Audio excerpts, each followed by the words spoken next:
Familia, nos da muchísimo gusto que están conectados y que se están conectando cada vez más.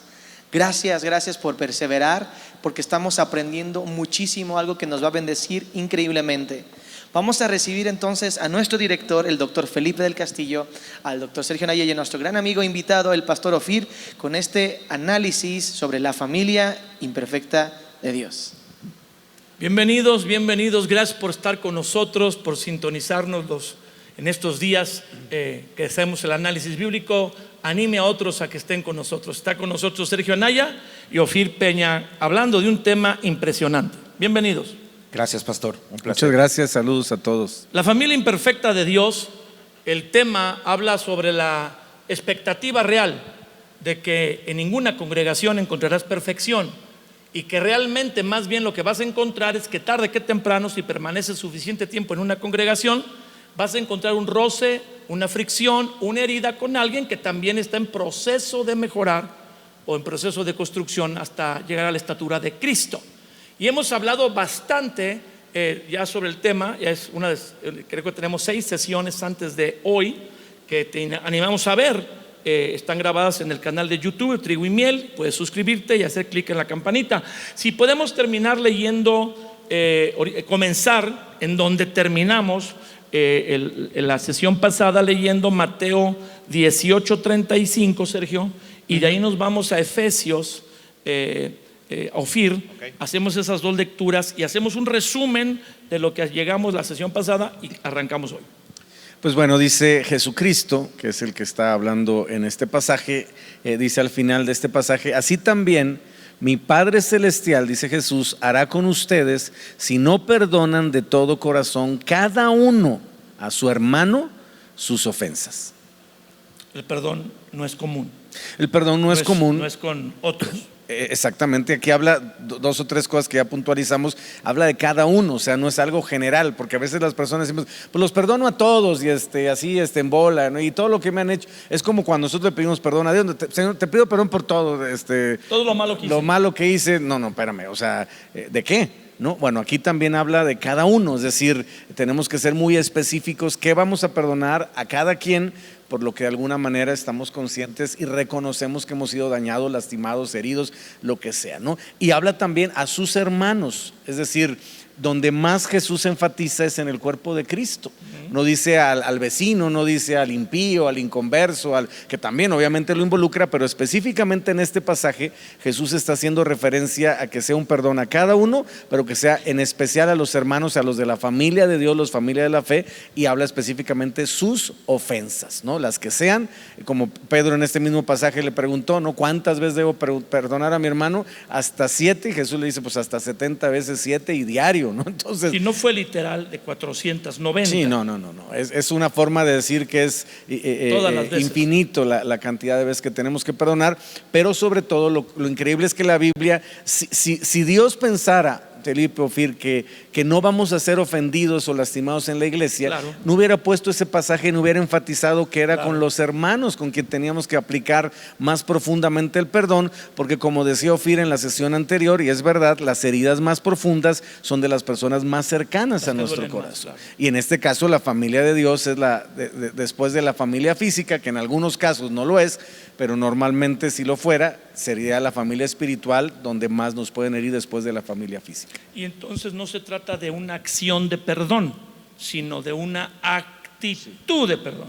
Una actitud de perdón permanente, que tiene que ser ya pues de alguna manera aprendida por la palabra y entendida, que tenemos que seguir el ejemplo de Jesús, ¿no? Jesús nos puso el ejemplo, porque dice la Biblia que no tenemos, hablando de Jesús, un sumo sacerdote que no pueda compadecerse de nuestras debilidades, sino uno que fue probado en todo, dice Hebreos, pero sin pecado. Entonces Jesús también fue probado en el perdón y nos puso el ejemplo, dicho en buen español.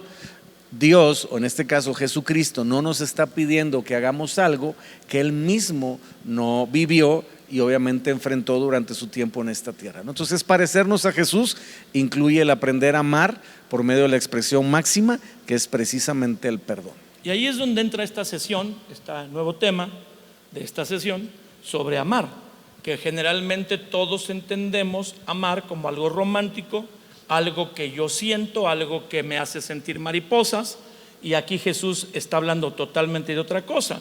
El perdón, que es la máxima expresión de amor, solo se da cuando tú recibes el amor de Dios y lo haces crecer. Si no lees la palabra de Dios en Efesios, este análisis que está enfocado en estas dos expresiones y luego en una historia que vamos a analizar, Efesios 3, Ofir, verso 14 por ahí. Por esta causa doblo mis rodillas ante el Padre de nuestro Señor Jesucristo, de quien toma nombre toda familia en los cielos y en la tierra, para que os dé, conforme a las riquezas de su gloria, el ser fortalecidos con poder en el hombre interior por su Espíritu, para que habite Cristo por la fe en vuestros corazones, a fin de que, arraigados y cimentados en amor, seáis plenamente capaces de comprender con todos los santos cuál sea la anchura, la longitud, la profundidad y la altura, y de conocer el amor de Cristo, que excede a todo conocimiento, para que seáis llenos de toda la plenitud de Dios. Wow. Quiere decir esta expresión con la que termina el versículo 19, para que seáis llenos de toda la plenitud de Dios, o sea, para que todo lo que es Dios se derrame sobre tu vida. Es esencial el amor. Es esencial el amor, y la expresión aquí de plenamente capaces, que tiene que ver con potencial, está ligado íntimamente a la expresión con todos los santos. O sea, es imposible alcanzar esta plenitud solo sin interactuar con alguien qué más. Bueno está eso. Tienes forzosamente que haber interactuado con otros, y eso implica salir herido algunas veces. Y luego dice, bueno, estoy analizando como desde atrás hacia adelante, de que seas capaz de conocer el amor de Cristo. Pues que no lo conocemos cuando somos salvos, pero bueno, ahorita platicamos de eso. Y de conocer el amor de Cristo que excede todo conocimiento. Los rebasaba. Yo creo que todos los actos que visiblemente pudieron ver de Jesús, con la prostituta, con el público, lo rebasó su entendimiento por completo. Creo que fue lo que más crisis les causaba. No era cuánto sabía, sino cuánto amaba, y la forma en la que tocaba a esas personas que nadie daría quizá mucho por ellos. Eso fue lo que fue el imán de Jesús.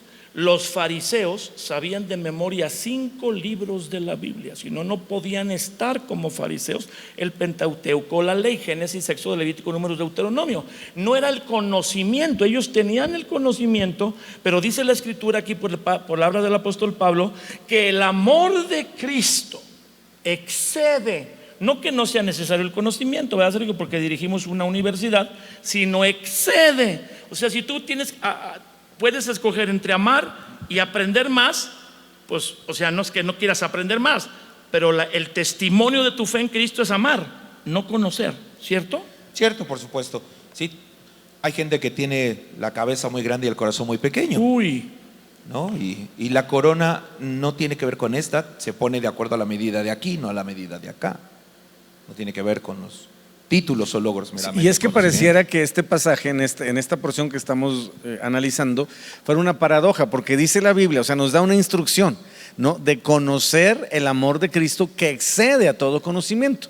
Yo lo pondría para aterrizar a las personas que nos ven o nos oyen. La Biblia, hablando del amor, no está esperando que sea un conocimiento, sino una experiencia. Un curso, ¿cómo amar? Exactamente, y no se va a poder experimentar el amor de Dios hasta que interactuamos, como decía Ofir, con las demás personas y vivimos todo lo que una interacción natural o normal puede producir de resultado, tanto positivo, de edificación, como también negativo, a lo mejor de roces, de discusiones, de diferencias, ¿no? Entonces, la Biblia dice, tú tienes un concepto del amor, pero el amor de Dios va a exceder ese concepto cuando lo experimentes verdaderamente a través de la interacción con todos los santos, que obviamente son los que conforman el cuerpo de Cristo. O sea, la Biblia nos está poniendo un reto. Tienes que ir a un nivel de entendimiento del amor de Dios que supere tu concepto humano y lo que tú entiendes como amor, que es básicamente solamente a quien me trata bien, a quien de alguna manera es buena onda conmigo, que me hace sentir, me estimula al amor. El mayor, diría yo, experimento o experiencia del amor es cuando lo puedo de alguna manera producir sin el estímulo, porque entonces la fuente ya no soy yo, sino es el amor de Dios en mí. Y ahí es donde entra la parte del Espíritu Santo, ¿no? Entonces, creo que la Biblia nos está retando como cuerpo de Cristo, como familia de Dios, a vivir en una dimensión que, con todo respeto, creo que la mayoría todavía estamos comenzando a experimentar, que es la experiencia del amor de Dios por encima de nuestro conocimiento, nuestro entendimiento, nuestro trasfondo, nuestra experiencia propia, y entrar en una dimensión donde tiene que ser a través del perdón y obviamente lo que representa, que ya lo explicamos en la sesión anterior, en nuestra vida. Sí, hablamos del perdón y el perdón nos lleva a hablar del amor, porque el perdón es la máxima expresión de amor. Dios nos amó, mandó a su Hijo, pero lo mandó a morir, y en la cruz Él nos perdonó, o perdonó a los que lo crucificaban, y a través de su sacrificio el Padre nos perdonó nuestros pecados. Fíjense que aquí dice en el verso 15 en el verso 17, para que arraigados y cimentados en amor, no solo en la fe. Es una expresión que muchas personas no conocen. Yo estoy arraigado en la fe, cimentado en la palabra de Dios. Aquí dice en amor, arraigado y cimentado en amor. El que ponga a una persona que quiere crecer en aprender a amar a Dios y a los demás, el arraigarse y cimentarse en amor te hace capaz de comprender, como decía Ofir, interactuando con los demás, las varias dimensiones del amor. Porque hay que decir que la gente que viene a Cristo, todos los que hemos venido a Cristo, hemos venido por entender un poquito de ese amor maravilloso, difícil de explicar, pero que todos experimentamos al entender que Jesús pagó, murió, dio su vida por nosotros y para cubrir nuestros pecados. Pero eso es una pequeña, como si fueran unas gotitas del amor de Dios. Y aquí dice que hay 4 dimensiones: altura, longitud, profundidad y anchura del amor. Bueno, si lo pusiéramos en comparación con cualquier otro de los principios del reino, de hecho, Corintios 13 lo pone en perspectiva, como diciendo el camino más excelente es el amor. Sí. Tiene mucho sentido lo que usted dice. La fe es una forma en la que vemos y logramos cosas. La esperanza es otra ruta en la que logramos cosas, pero la forma en la que pasan las cosas más grandes, el camino más excelente va a ser siempre el amor, porque el amor no requiere fe. El amor no requiere fe. O sea, Jesús no necesitó que la gente creyera en Él para amarnos. No requirió que primero creyéramos, sí, y luego amáramos. Al revés. En términos muy prácticos, en una campaña de milagros, cuando sana a alguien que nunca ha estado en una iglesia cristiana, ¿por qué sana? Es por el amor de Dios. Es más por amor que por fe o por esperanza. Es más, hay gente que llega a Dios y dice, pues es que yo no tengo fe para que me sanes. Y Dios dice, no necesito tu fe, es por amor, ¿no? Y esa es una dimensión. Creo que Sergio lo comentabas. Prácticamente creo que el amor que excede al conocimiento es el que es ilógico, sí, para nosotros. Dices, esto no entra en mi lógica, el que tenga que hacer esto que estoy haciendo. Como el ¿no? perdón. O sea, no entra en la lógica dentro del amor. O sea, creo que hasta que venimos a Dios y profundizamos en su palabra, entendemos que el perdón es parte del amor, porque humanamente hablando no lo consideramos como parte de, ¿no? Es como dices tú, excede todo conocimiento, va por encima de ese elemento. Entonces, cuando alguien realmente experimenta, vamos a decirlo así, o pone por obra el perdón, es porque su experiencia con el amor de Dios ya ha superado su conocimiento o su situación específica, ¿no? Entonces ahí es donde entramos, creo, en el tema que nos debe ayudar a desatar el perdón cuando enfrentamos situaciones dentro de la familia de Dios. Entonces estamos analizando o viendo en el tema de la familia imperfecta de Dios cómo se hace para resolver los conflictos que generalmente va a haber, que a veces los encuentras en otros y a veces tú mismo los generas. Y hemos aprendido muchas cosas, no tiene caso volver a repetirlas. Mi esposa dice que a mí me gusta repetir y repetir, y que es una técnica para enseñar. Pero sigamos adelante. Entonces, al aprender a que el perdón es una actitud que Dios tuvo hacia nosotros y que es la expresión máxima del amor, aprendemos que debemos crecer en amor. Digan todos, crecer en amor. Crecer en amor. Crecer en amor. ¿No los escuché a los de la transmisión? ¿Crecer en amor? Ya los escuché. Yo sé que lo dijeron. ¿Y cómo crezco en amor? Como dice Efesios, que acabamos de leer, Ofir no lo leyó, en las dimensiones del amor. Y digo, a veces las personas, cuando hemos tenido sesiones con las personas, es que yo no lo puedo amar, yo ya no lo amo, es que me hizo esto y esto y esto, ¿cómo quiere que lo ame? Y creo que ahí vamos a poner esta porción y vamos a darle lugar a Ofir, que tiene una historia muy hermosa que contarnos para terminar este análisis, que todavía falta un tiempo. Pero dice Romanos 5:5, y la esperanza no avergüenza, porque el amor de Dios ha sido derramado en nuestros corazones por el Espíritu Santo que nos fue dado. Entonces es cierto cuando la persona dice, ya no lo puedo amar. Es cierto cuando la persona dice, es que cómo quiere que yo lo ame, porque en el amor humano, en la valía humana, el error, el conflicto, el daño, la herida es muy profundo y humanamente no se puede resolver. Y diríamos que sería un conflicto que no se puede resolver, pero nos falta el punto de que todos tenemos el amor de Dios derramado en nuestra vida cuando aceptamos a Jesús. Y eso es otra dimensión. Esa es la dimensión del amor de Corintios 13. Esa es la dimensión en la que Efesios dice que crezcamos en longitud, anchura, profundidad y altura del amor de Dios. Bueno, si lo volvemos a analizar nuevamente, otra vez la esperanza está ahí. Es un amor que no estaba basado en esperar algo de una persona, pero tampoco está basado en la fe, que tiene que ver con confiar. Es posible que pueda no esperar nada, no haya nada que ya pueda esperar de ti. Es posible que no pueda confiar, pero eso no significa que no pueda amarte.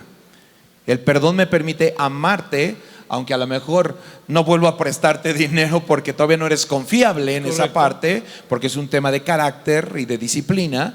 Pero el que no pueda esperar o confiar no significa que no te puedo amar. Ese es un amor que excede al conocimiento, sí, y que es más allá de la esperanza. No está esperando nada, y por eso la Biblia dice, el amor tiene esa característica. No está esperando algo para ser liberado. Pero hay que aclarar que es el amor de Dios. El amor de Dios.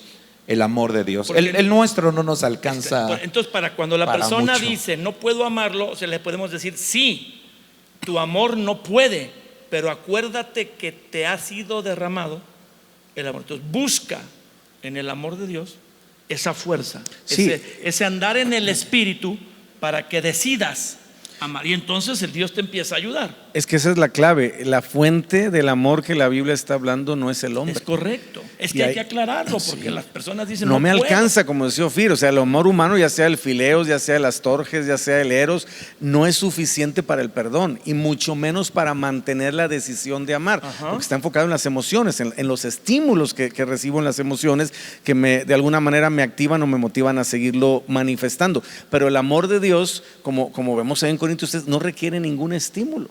Es básicamente algo donde la fuente es Dios y yo vengo a la fuente, que es Dios, tomo de esa fuente y comienzo obviamente a activar mi voluntad para amar con ese amor. De otra manera, lo que le estamos pidiendo a la gente es poco menos que imposible, porque nunca nos va a alcanzar nuestro amor. Un amor herido, un amor lastimado, un amor obviamente decepcionado, un amor gastado, un amor obviamente menospreciado, pues obviamente está gastadísimo. Pero no nos alcanza, como que fuera cubierto. Sí.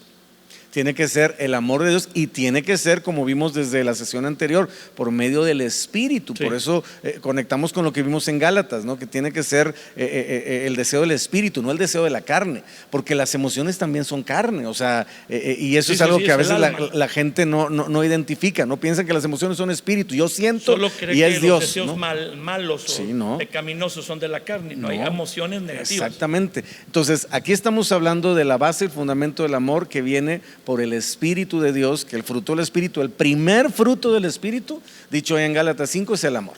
Entonces no puede haber ese perdón, ese amor, esa, vamos a decirlo así, como decía Ofir, esa te sigo amando aunque ya no espero nada de ti, ya la próxima vez que me pidas dinero, cruz, ¿no? Porque ya ahora sí que aprendí. Pero eso no significa que no te puedo amar, porque el amor de Dios es servir en otras cosas. Exactamente. O te puedo bendecir, puedo orar por ti. Claro. Y eso es usar mi mente para amarte. Claro. En vez de maldecirte, Puedo bendecirte cada vez que piense en ti, aunque piense en la herida, pero puedo decidir bendecirte en vez de maldecirte. Y esa es una clave, Ofir, Felipe.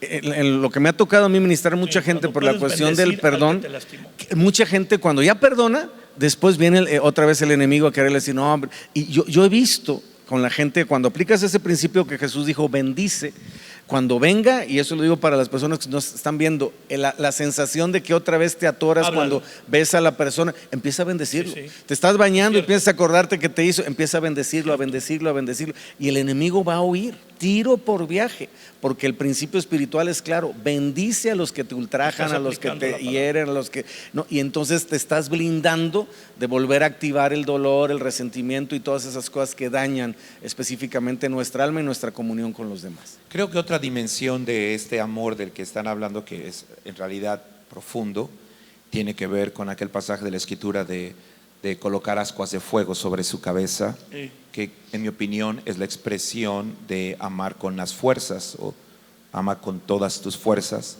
Básicamente es que hagas algo por la persona que te lastimó, que esa persona no esperaría que hicieras por ella. Creo que esa parte es importante.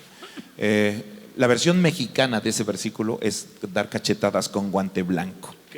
Es la versión Y mexicana. cuando haces eso, haces que Dios trate con la persona.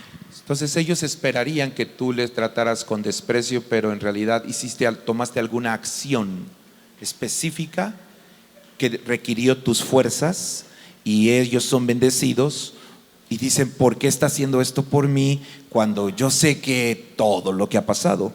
Pienso que ese es el amar con las fuerzas, y eso también revela o abre una dimensión del amor que tiene que ver con el amor de Dios, y en mi opinión es la gracia pura de Dios manifestándose, ¿no? Y tienes una historia que habla de este tema un poco. ¿Cuál es la historia? Pues en mi opinión, creo que la historia, o una de las historias más bellas de la Escritura, que refleja justamente el amor en una iglesia imperfecta y una familia imperfecta, es la historia de Jacob con Lea, porque él está enamorado de Raquel.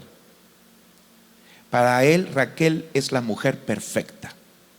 Para él, Raquel no tiene defectos, ¿no? En el tema neurológico, Sergio lo sabe, el enamoramiento produce que veas a una persona perfecta. Entonces, para él, Raquel es perfecta, y trabaja y se esfuerza por ella. Y cumple su tiempo, y le dice: mi tiempo se ha cumplido, y llega el día de la boda, y todos sabemos que en la noche le es traída Lea, La fea. la fea y la que tiene un defecto. Él se despierta molesto. Se despierta y se da cuenta que la esposa que tiene es defectuosa. Esa es su primera impresión: mi esposa no es perfecta, y se enoja. Y viene a la casa del padre de la novia, para los que tengan entendimiento de lo que estoy diciendo, viene a la casa del padre de la novia para quejarse de lo que le ha pasado, del engaño por un lado, y el enojo que tiene porque descubrió. Hay gente que se enoja con Dios, con el padre de la novia, porque descubrió que la novia no es perfecta. ¿Qué es esto que me has hecho? ¿No te he servido por Raquel? ¿Por qué me has engañado? Estoy leyendo Génesis 29, verso 25. Y Labán respondió: no se hace así en nuestro lugar, que se dé la menor antes de la mayor. Cumple la semana de esta, y se te dará también la otra por el servicio que hagas conmigo otros 7 años. E hizo Jacob así, cumplió la semana de aquella, y él le dio a Raquel su hija por mujer. Y dio Labán a Raquel su hija, también a su sierva Bila por criada, y se llegó también a Raquel y la amó más que a Lea, y sirvió a Labán aún otros 7 años. Creo que hay 3 o 4 elementos que me parecen preciosos de la historia. El primero de ellos tiene que ver con el hecho de que, si contáramos la historia como un poco más amplificada, si le añadiéramos Sí. para que tuviera sentido, Él realmente da su vida y llega a un lugar y dice, aquí está la mujer perfecta. Sí. Como nos pasó a todos los que llegamos a una iglesia la primera vez. Dijimos, esta es la iglesia perfecta. Y luego la gente que se va de una iglesia cuando descubre que es Lea, porque la iglesia que está caminando en la tierra en este momento no es Raquel, es Lea. Uy, uy. Es Lea, es la defectuosa. Se van a otra iglesia y lo primero que dicen, no, esta iglesia es perfecta, pero toda la iglesia en el planeta Tierra es Lea. Para donde voltees es Lea. Lea la fea. Pobrecita, a lo mejor no era fea, pero ya se le quedó. Ya se le quedó. Y entonces Jacob, que es Cristo, Sí. porque Jacob tiene 12 hijos, Jesús tiene 12 discípulos, esa parte es.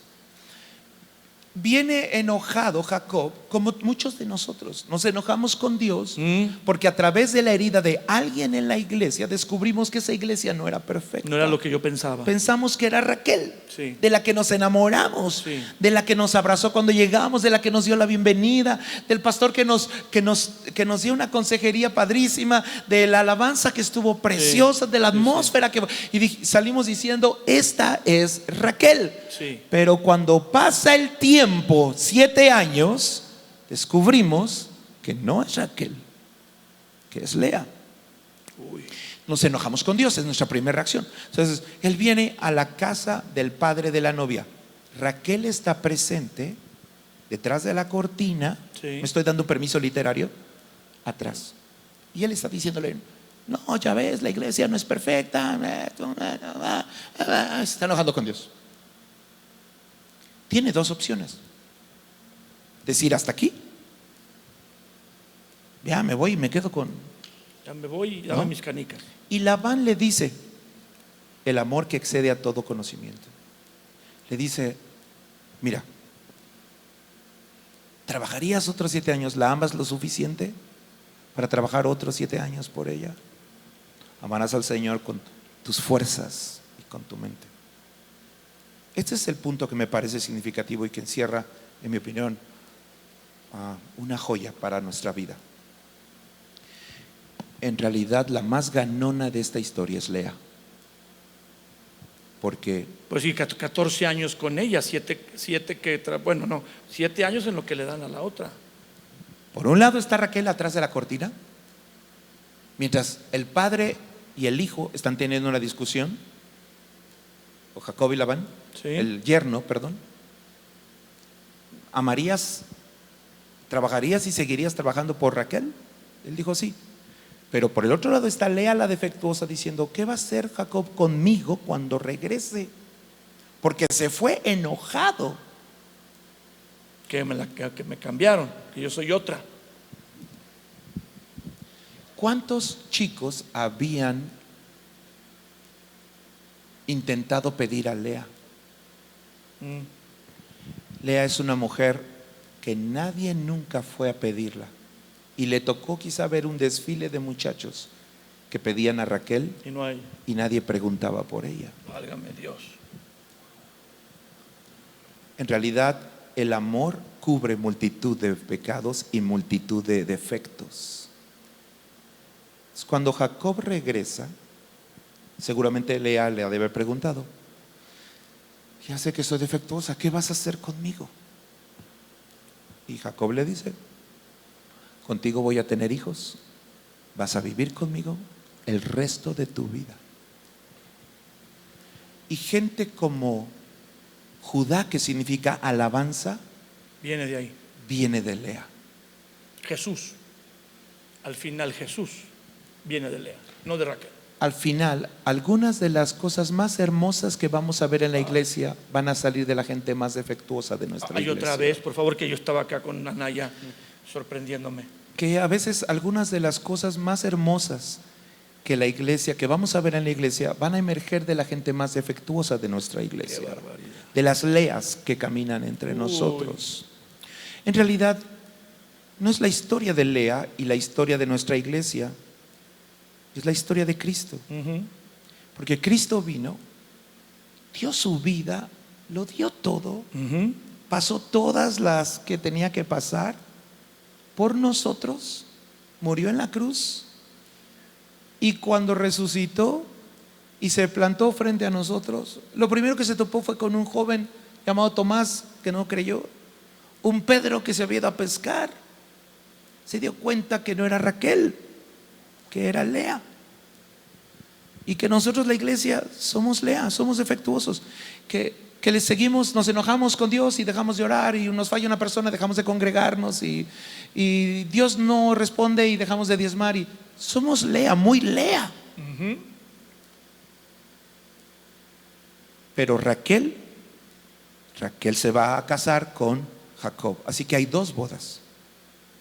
Así que en la cruz, en el agua y sangre que sale, viene la primera boda con Lea, y Jesús dice: voy a interceder por ustedes. ¿Por qué habría de interceder por una iglesia que es perfecta? Claro que porque Voy a es interceder imperfecta. porque sé que son Lea, los voy a seguir amando, pero ustedes un día que son Lea Se van a convertir. van a ser transformados, van a llegar a las bodas del Cordero. Ay, Jesucristo. Y la que hoy es Lea va a ser Raquel, la que Wow. hoy es imperfecta va a ser perfecta mañana.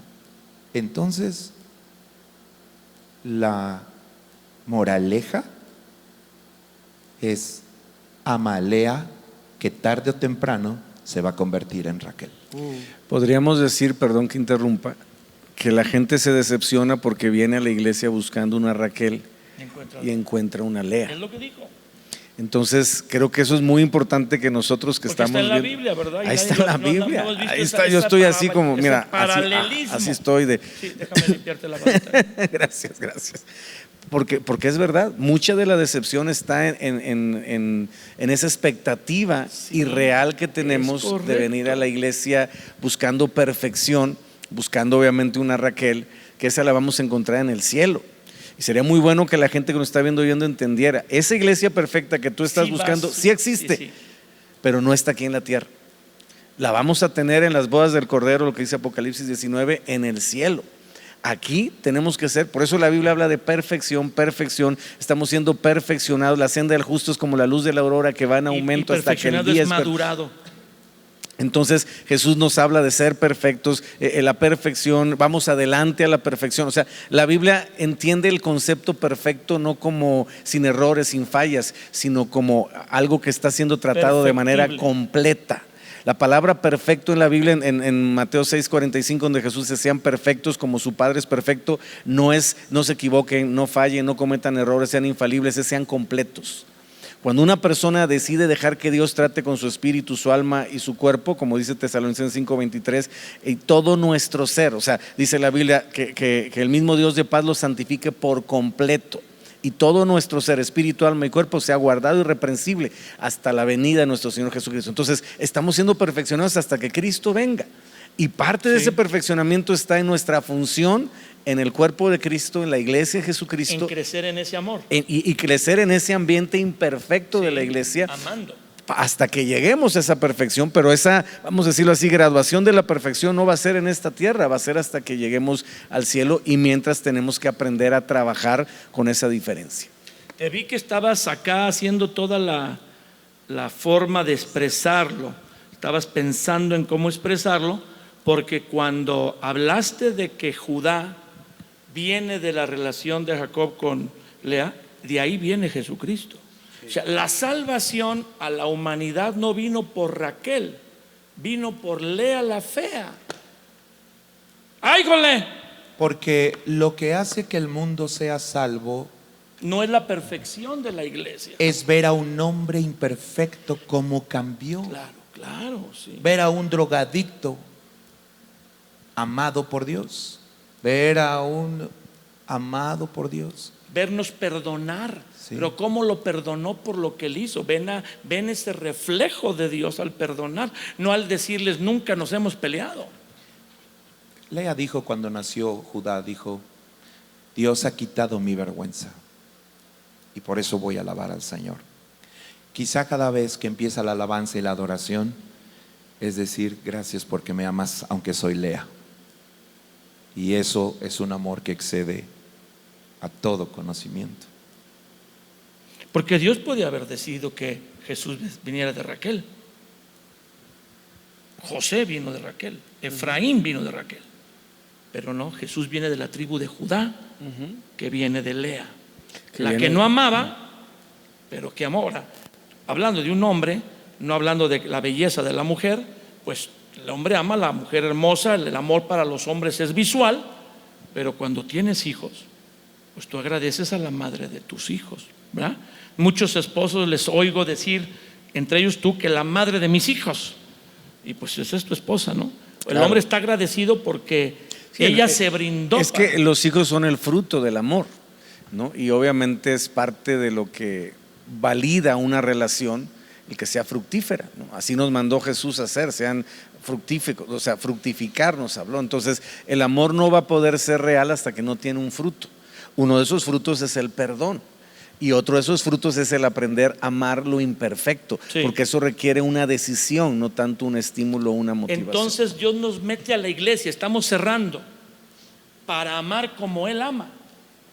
Él nos mete a la iglesia Para con aprender. el Espíritu Santo, exacto, para amar, no con el amor nuestro, que tiene límite y es a veces muy limitado, pues depende de la vida de cada quien, sino nos derrama su amor y nos mete en medio de una comunidad imperfecta, con la que vamos a tener roces y fricciones que Él ya tiene calculadas para derramar más de su amor, aprender en la palabra lo que Dios nos dice que hagamos, que perdonemos como Él nos perdonó, que si no vamos a ser oprimidos por espíritus, vamos a dar lugar a la amargura, que el tiempo no lo va a resolver, nos va a dificultar el perdonar y el amar, para parecernos más a Jesús, que al final perdonó y lógicamente, locamente, a un mundo que lo había despreciado, lastimado y dañado. En la iglesia, en la congregación donde tú te reúnes, aprenderás a amar a Lea la imperfecta y te convertirás en Raquel. Y entonces, resumiendo, Felipe, cuando una persona se va de la congregación es porque no le alcanzó su propio amor para mantenerse en un esquema, obviamente, de interacción con las personas. O sea, esa es la alternativa. Cuando yo soy lastimado en una iglesia, yo tengo dos opciones. Me quedo a ser formado de nuevo. Exactamente, y activar el amor que excede todo conocimiento, o me voy y sigo manteniendo mi límite de solamente amar con lo que me alcanza. Y mis no voy propias a crecer a más. Puede ser salvo, pero no va a crecer a más. La imagen de Cristo se va a limitar en Él, porque para eso necesita interactuar con los otros santos, dice Efesios, que te llevan a conocer las dimensiones del amor de Dios y que te ayuda a tolerar a los imperfectos para que un día te vuelvas perfecto. Y el que se sale de una iglesia y no sana por una herida, va a deambular y va a ser presa del diablo hasta poderlo apartar de Dios o meterlo en una cosa engañosa, en una herejía. Sí, lamentablemente se distorsiona el propósito de ser iglesia. Pues un comentario final de todas estas participaciones que has tenido, Ofir. Pues creo que lo que convirtió a Jacob en la figura de Cristo fue que supo resolver el problema de su enojo cuando descubrió que era defectuoso la esposa. Se enojó, llegó con el padre, pero cuando sale de casa del padre ya no está enojado, está decidido a seguir amando. Y eso convirtió a Jacob en una figura profética de Cristo Jesús hasta el día de hoy. Esa dificultad con su suegro, que lo podía atorar para toda la vida, lo hizo brincar a ser el patriarca en el que se convirtió, ya no Jacob sino Israel cuando peleó con Dios. Una sombra de Jesús para nosotros. Wow, qué tremendo. Sí. Yo le añadiría lo que dice la Biblia para resumir todo lo que hemos aprendido: la ira del hombre no obra la justicia de Dios.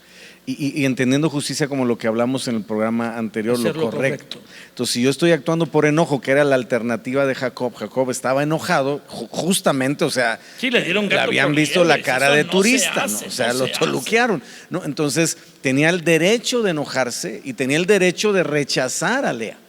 Como todos tenemos el derecho de rechazar lo que Dios de alguna manera está poniendo para nuestro crecimiento. Sí, rechazo a la iglesia y me salgo de ella sin saber que ahí es donde voy a ser formado. Pero a final de cuentas, si yo obro por la ira, por el enojo, por el coraje, la justicia de Dios, lo correcto de Dios, la rectitud de Dios no va a ser manifiesto en mi vida.